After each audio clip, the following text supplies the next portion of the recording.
جمعۃ المبارک کے اندر ہم جس ہستی کو خراج عقیدت خراج تحسین پیش کرنے کی سعادت حاصل کر رہے ہیں وہ کوئی عام ہستی نہیں ہے، وہ کوئی عام شخصیت نہیں ہے، بلکہ وہ یار غار مصطفیٰ، یار مزار مصطفیٰ سیدنا صدیق اکبر رضی اللہ تعالیٰ عنہ۔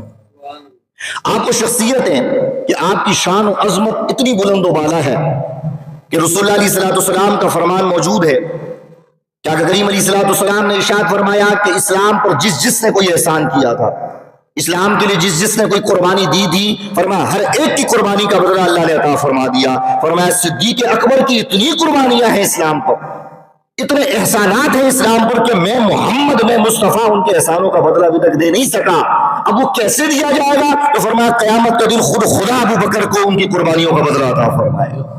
ذوالجلال نے ارشاد فرمایا جو میرے مصطفیٰ کی صحبت میں آ گیا، فرمایا جو میرے مصطفیٰ کو دیکھ کر جس نے کلمہ پڑھ لیا مسلمان ہو گیا، صحابیت کا درجہ عطا ہو گیا۔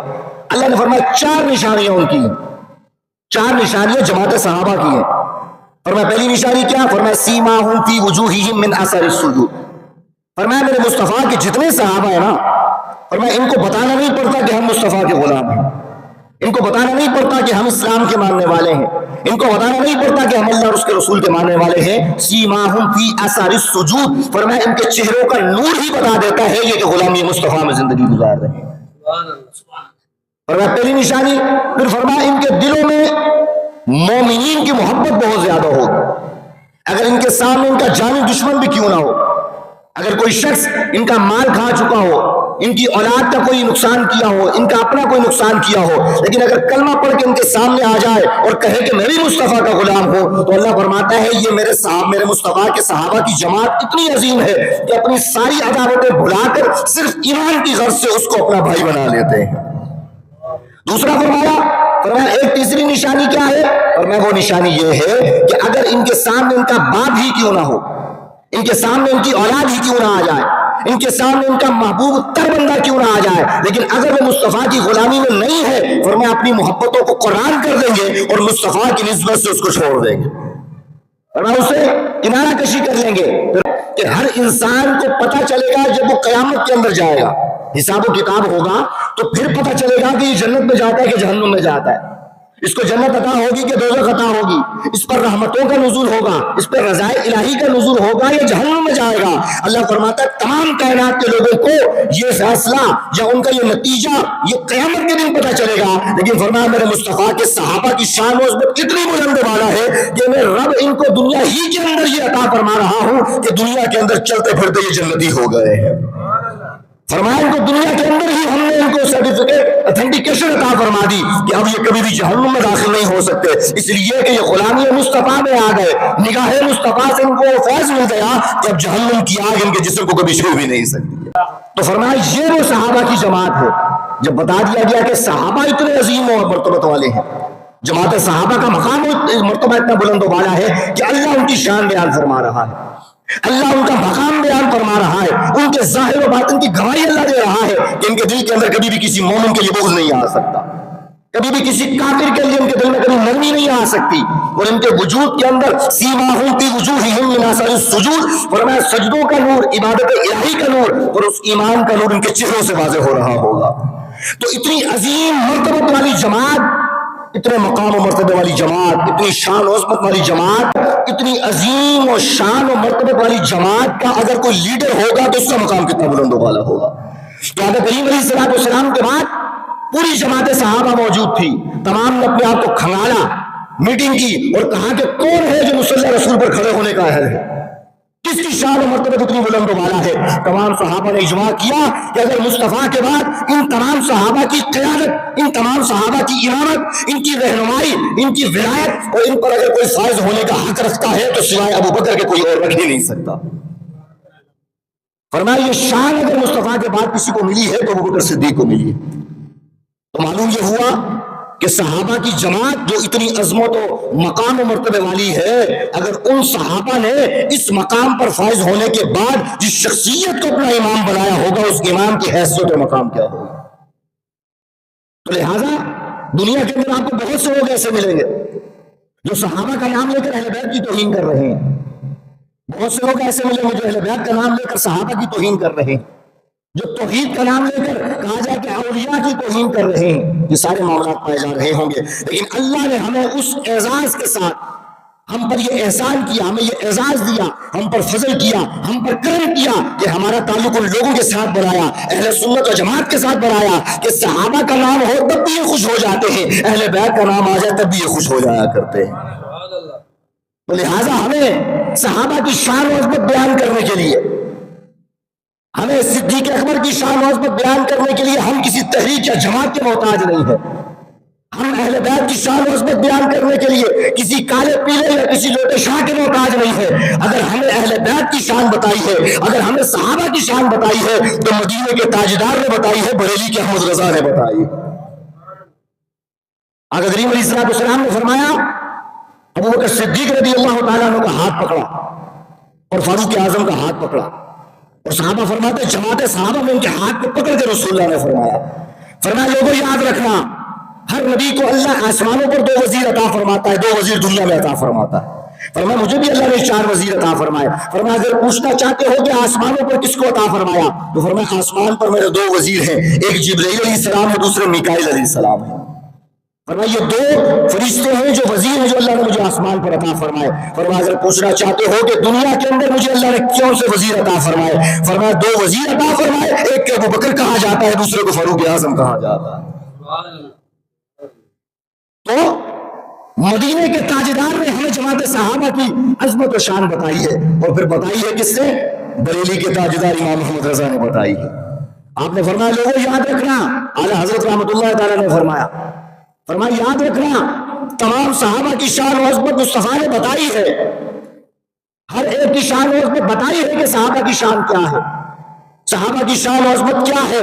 لیکن یاد رکھنا جہاں پر مصطفیٰ نے تمام صحابہ کی شان و عظمت بتائی ہے، لیکن جب باری آئی ابو بکر کی، باری آئی فاروق اعظم کی، تو ان کی شان کو خالی بتایا نہیں ہے بلکہ اپنے مزار میں سانس سلا کر دنیا والوں کو دکھا بھی دیا ہے.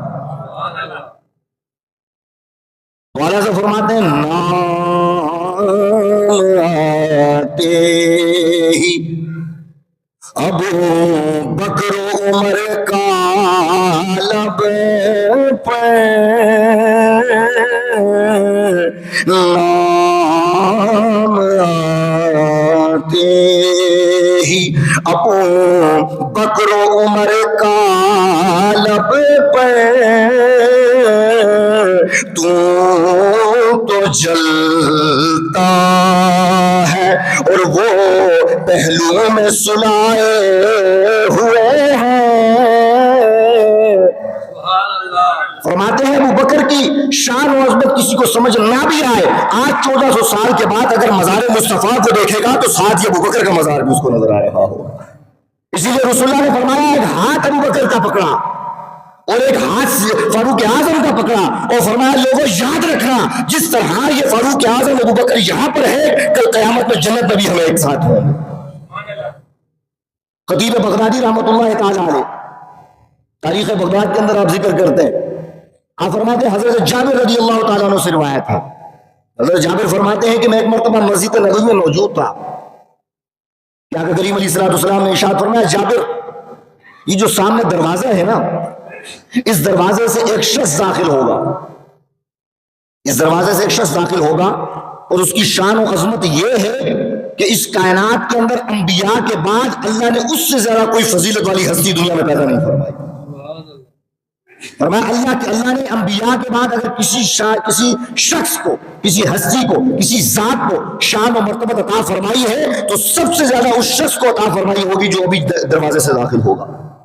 حضرت جابر فرماتے ہیں میرے میں کیوریوسٹی آ گئی، تجسس آ گیا کہ میں دیکھوں تو صحیح کہ زبان مصطفیٰ جس کی فضیلت کا بیان کر رہی ہے، زبان مصطفیٰ سے جس کی شان و عظمت بیان ہو رہی ہے، یہ کون سی ہستی ہوگی؟ آپ فرماتے ہیں حضرت جابر فرماتے ہیں میں وہاں پر رکا تھا کہ چند لمحے گزرے، میں ٹکٹکی باندھ کر دروازے کو دیکھ رہا تھا کہ کون ہے جو انبیاء کے بعد تمام ہستیوں میں افضل و اعلیٰ ہے. آپ فرماتے ہیں چند لمحوں کے بعد جو ہستی داخل ہوئی وہ کوئی اور نہیں تھا ابو بکر صدیق رضی اللہ تعالیٰ عنہ.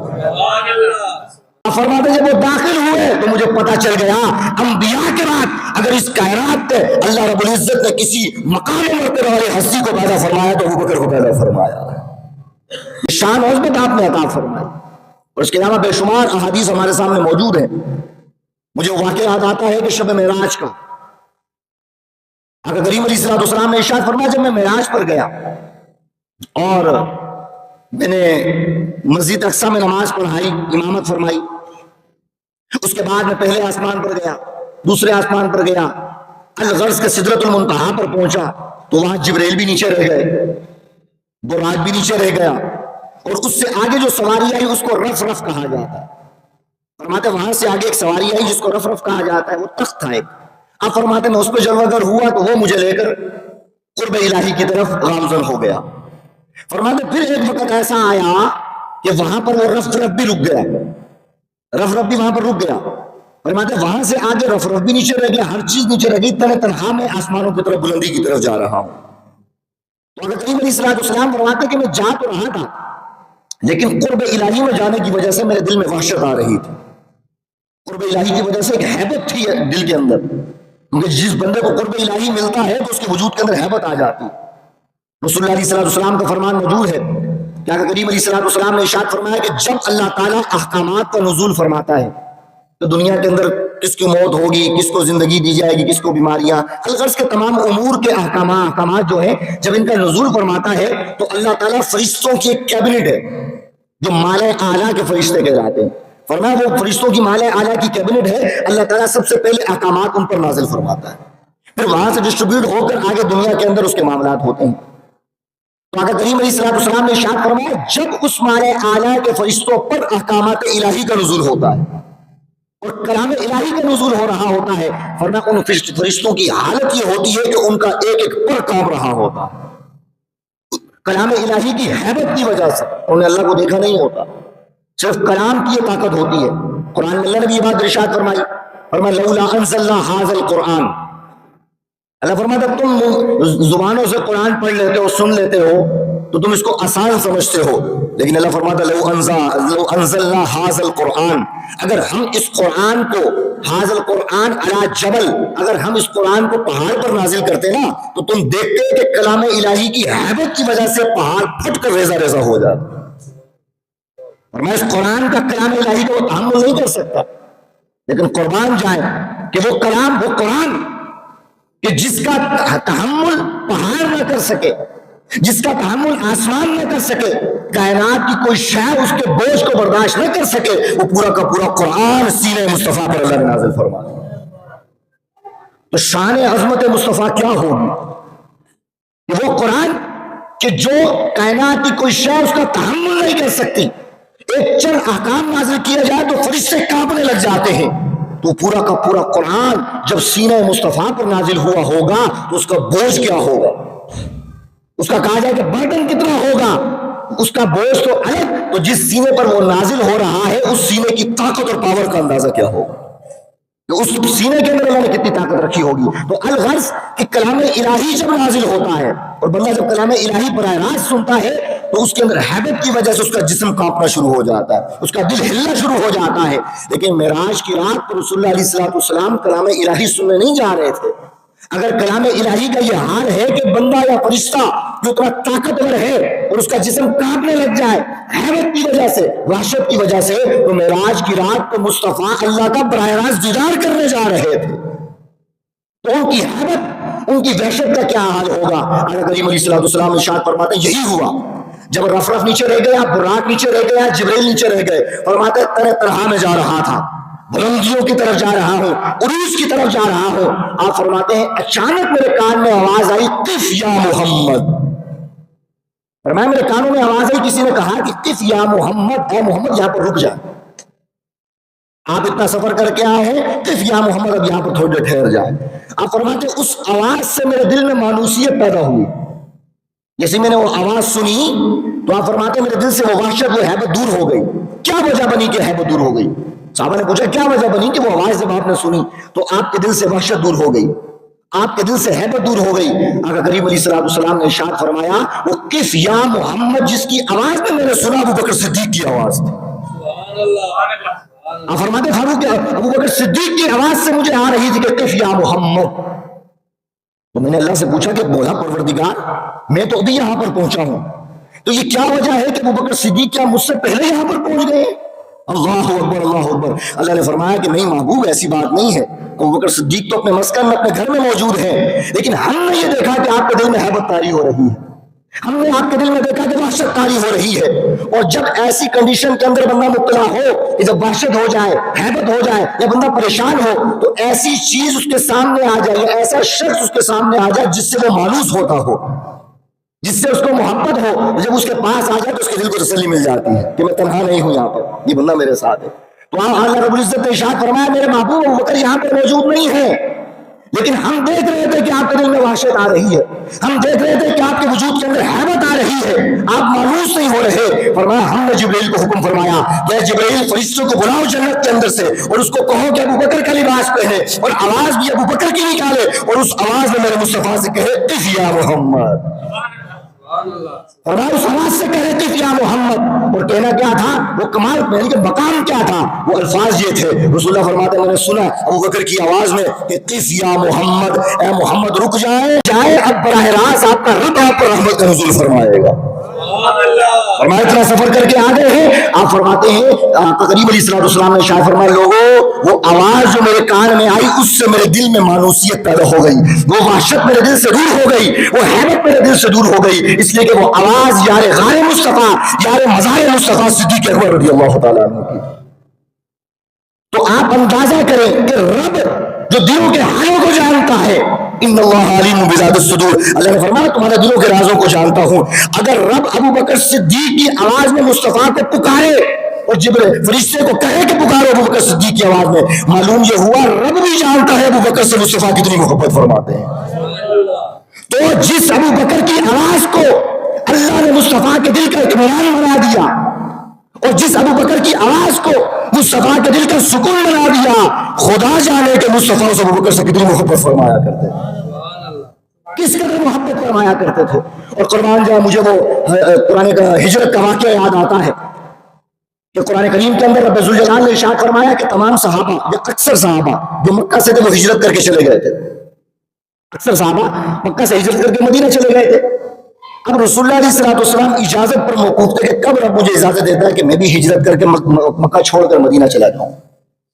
جب یہ معاملہ ہوا، یہ بھی پروسیس چل رہا تھا، یہ حکم نازل نہیں ہوا تھا، تو آقا کریم علیہ السلام نے اللہ سے دعا کی وَقُلْ رَبِّ أَدْخِلْنِي مُدْخَلَ صِدْقٍ وَأَخْرِجْنِي مُخْرَجَ صِدْقٍ. عرض کی کہ پروردگار تو اگر اس شہر سے مجھے نکالتا ہے تو امن کے ساتھ، صدق کے ساتھ، سچائی کے ساتھ نکال، اور اگر دوبارہ اس میں داخل کرتا ہے یا کسی اور شہر میں داخل کرتا ہے تو مولا تب بھی صدق اور سچائی کے ساتھ مجھے داخل فرما کہ میرا مقام و مرتبہ وہی ہو، میری زبان پر صداقت ہو، میری زبان پر امانت داری ہو. تو مولا میں یہ دعا کرتا ہوں کہ اگر یہاں سے نکال تو سچائی کے ساتھ نکال، صدق کے ساتھ نکال، اور اگر کسی اور شہر میں داخل فرمائے گا تو مولا صدق کے ساتھ داخل فرما. جب یہ دعا ہو گئی آگے رسول اللہ نے ایک اور دعا کی اور عرض کیا کہ وَاجْعَلْ لِي مِن لَّدُنْكَ سُلْطَانًا نَصِيرًا، کہ میرے پروردگار نکال سچائی کے ساتھ، داخل فرما سچائی کے ساتھ، لیکن مولا عرض کرتا ہوں کہ اپنی جناب سے کوئی مجھے مددگار بھی عطا فرما، کوئی ایسا مددگار عطا فرما جو تیری طرف سے ہو، سلطان نصیرا، فرمایا جو میری مدد کرے، جو تیری جناب سے مدد کرے. آقا کریم علیہ السلام حضرت ابوبکر صدیق رضی اللہ تعالیٰ عنہ فرماتے ہیں دوپہر کا وقت تھا، تمام صحابہ اکثر صحابہ نے ہجرت کر لی. آقا کریم علیہ السلام اجازت پر موقوف ہے کہ اجازت آئے گی تو میں پھر جو ہجرت کروں گا. آپ فرماتے ہیں اسی اسنا میں کیا ہوا کہ ایک دن ظہر کا وقت تھا، یعنی کہ دوپہر کا وقت تھا. آپ فرماتے ہیں وہ وقت ایسا تھا کہ عام طور پر لوگ گھروں سے نکلتے نہیں تھے، دھوپ کی شدت ہوتی ہے، ویسے بھی گاؤں دیہات میں چلے جائیں تو جب دھوپ کی شدت ہوتی ہے 2-3 شکر دوپہر جس کو کہا جاتا ہے تو گھروں میں آرام کرتے ہیں، دھوپ کی شدت ہوتی ہے، گرمی کی شدت ہوتی ہے. تو آپ فرماتے ہیں اس وقت بھی ایسا ہوا کہ تمام لوگ گھروں میں تھے، لیکن اسی اسنا میں نے دروازہ بجتا ہوا دیکھا اور دروازہ بجا، جب پوچھا گیا کون تو معلوم یہ ہوا کہ آقا کریم علیہ السلام تشریف لائے ہیں. آپ فرماتے ہیں آقا کریم علیہ السلام میرے دروازے پر تشریف لائے تو میں عرض کیا کہ یا رسول اللہ حکم فرمائیں. اللہ اکبر اللہ اکبر، وہاں دعا مانگی کیا میرے پروردگار مجھے یہاں سے نکال تو صدق اور سچائی کے ساتھ نکال، اور کسی اور شہر میں داخل فرما تو سچائی کے ساتھ داخل فرما.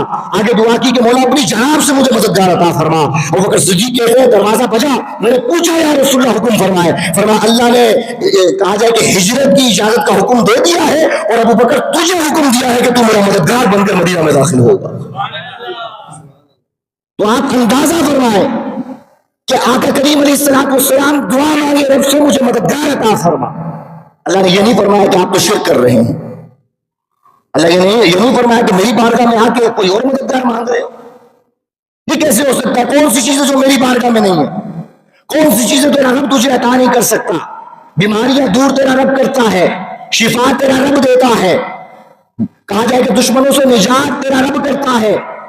کون سی ایسی چیز ہے جو تیرا رب تجھے عطا نہیں کر سکتا؟ یہ بولی جاتی ہے. کون سی چیز ہے جو تیرا رب تجھے عطا نہیں کر سکتا جو تو غیروں سے مانگ رہا ہے؟ مدد میں نے تجھے عطا کرنی ہے. ہونا تو یہ چاہیے تھا کہ اللہ یہ بات ارشاد فرماتا کہ محبوب کیا کر رہے ہیں آپ میری بارگاہ میں آ کر، میری بارگاہ سے میری مدد کی بجائے تم کوئی اور مدد مانگ رہے ہو. یہ کیسے ہونا؟ یہ تو نہیں ہونا چاہیے تھا. لیکن قربان جائے، یعنی کہ دعا کرنے والے نبی تھے، نہ انہوں نے اس چیز کو توحید کے خلاف سمجھا، نہ اللہ نے اس دعا کو سن کر قبول کرنے کے بعد اس کو توحید کے خلاف سمجھا. اس لیے کہ مصطفیٰ بھی جانتے تھے، فاروق کہا جائے کہ رسول اللہ بھی یہ بات جانتے تھے کہ اگر جبرائیل کے ذریعے مدد ہوگی، اگر جماعت صحابہ کے ذریعے مدد ہوگی، اگر ابو بکر صدیق کے ذریعے مدد ہوگی تو وہ مدد کسی اور کی نہیں ہوگی بلکہ اللہ ہی کی مدد ہوگی. اس لیے کہ جبرائیل کو یہ طاقت کون عطا فرما رہا ہے؟ ابو بکر کو یہ طاقت کون عطا فرما رہا ہے؟ یقینی طور پر یہ طاقت اگر عطا فرما رہا ہے تو رب کی ذات ہی عطا فرما رہی ہے.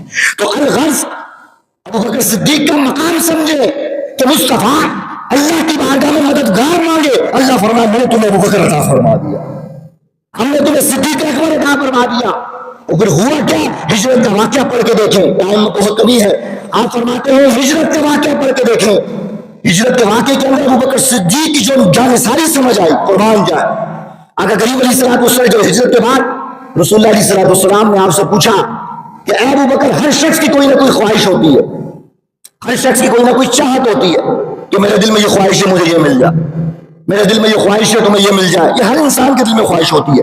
تو فرمایا ابو بکر تمہارے دل میں بھی کوئی خواہش ہوگی، بتاؤ تمہارے دل کی آرزو کیا ہے، کیا چاہتے ہو تمہارے دل کی خواہش کیا ہے؟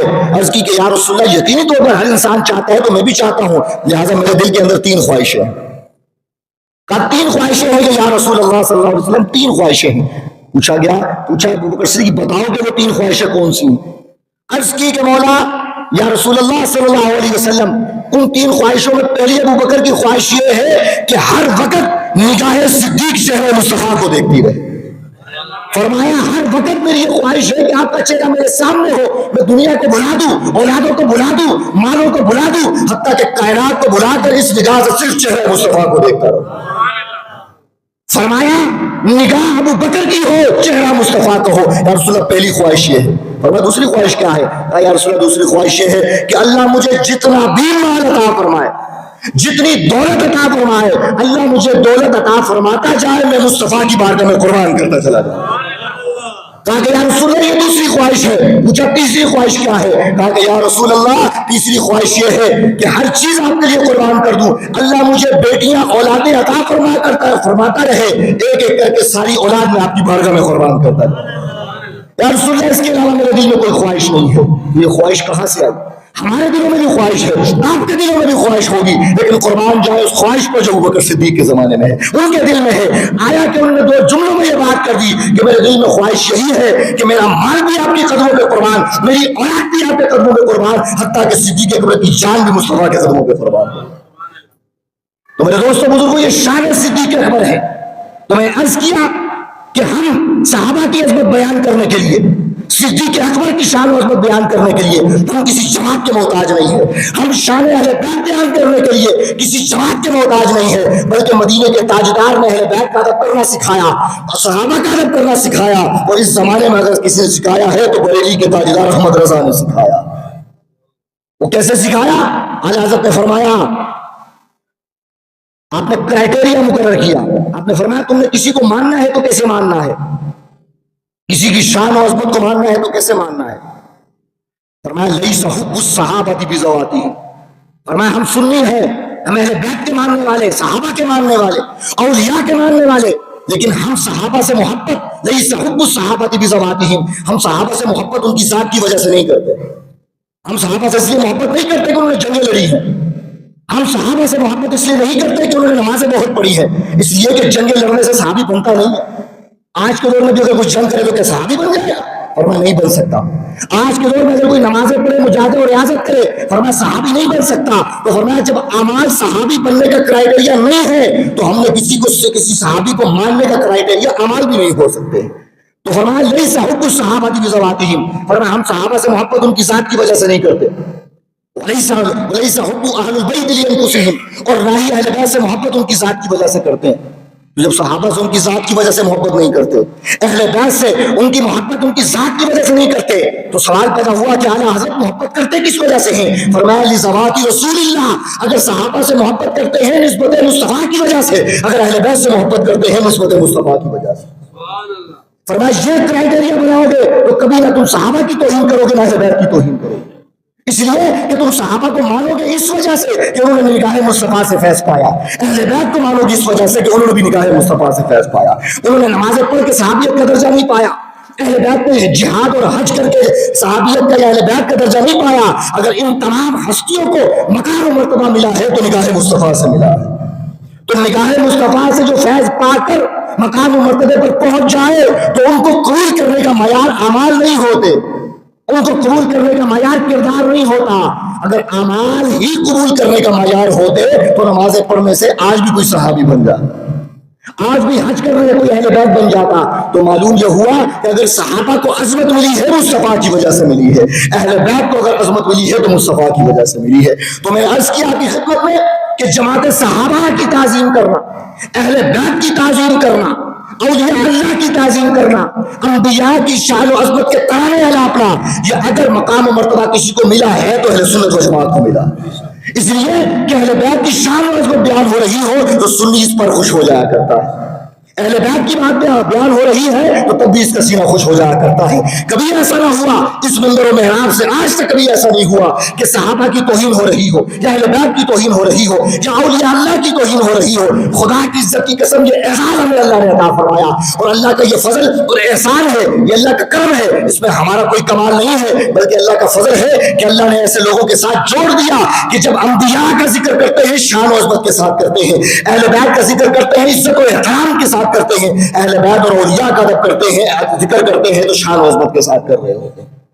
تو لہذا تمام صحابہ آج کے دور کے اندر جیسے بے پردے کے لوٹے آ گئے دنیا کے اندر، آج وہ دور پرفتن چل رہا ہے، آج وہ پرفتن دور ہے کہ ہمارے نوجوان جن کو سنتے ہیں ان کو سننے کے بعد صحابہ کی توہین کر رہے ہوتے ہیں، ان کو سننے کے بعد اہل بیت کی توہین کر رہے ہوتے ہیں، ان کو سننے کے بعد اولیاء کی توہین کر رہے ہوتے ہیں. لیکن اگر امام احمد رضا کا وہ کرائیٹیریا مان لے کہ ہم نے ماننا ہے تو مصطفیٰ کی وجہ سے ماننا ہے، اگر صحابی کو ایک بندہ اس لیے مانے کہ انہوں نے جہاد کیا تو ہو سکتا ہے بشری تقاضا کسی جہاد میں وہ شریک نہ ہوئے ہو. اگر نمازوں اور مجاہدے اور ریاضت کی وجہ سے کسی کو ماننا ہے تو بشری تقاضا ہے کبھی اس نے مجاہدہ اور ریاضت نہ کیا ہو.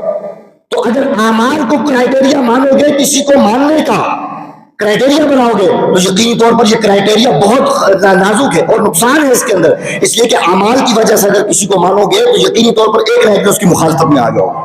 اس لیے کہ قسمت معصوم صرف نبی ہوتا ہے، صرف فرشتہ ہوتا ہے، اس کے علاوہ کوئی معصوم نہیں ہوتا. خطا بشری تقاضا ہر انسان سے ہو سکتا ہے. اس لیے حضرت نے فرمایا اگر کسی کو ماننا ہے تو ذات مصطفیٰ کی وجہ سے مانو. اس دنیا کے اندر اگر کسی کی سنگت میں بیٹھنا ہے، اگر کسی کے کہا جائے تو گیدرنگ میں بیٹھنا ہے، تمہاری دوستیوں کا معیار، تمہاری رشتہ داری کا معیار، تمہارے تعلق بنانے کا معیار صرف ذات مصطفیٰ ہونی چاہیے. جو مصطفیٰ کا ہو جائے اس کو اپنا بنا لو، لیکن جو مصطفیٰ کا نہیں ہو سکتا اور میں اس کے ساتھ تمہارا تعلق بھی نہیں ہونا چاہیے.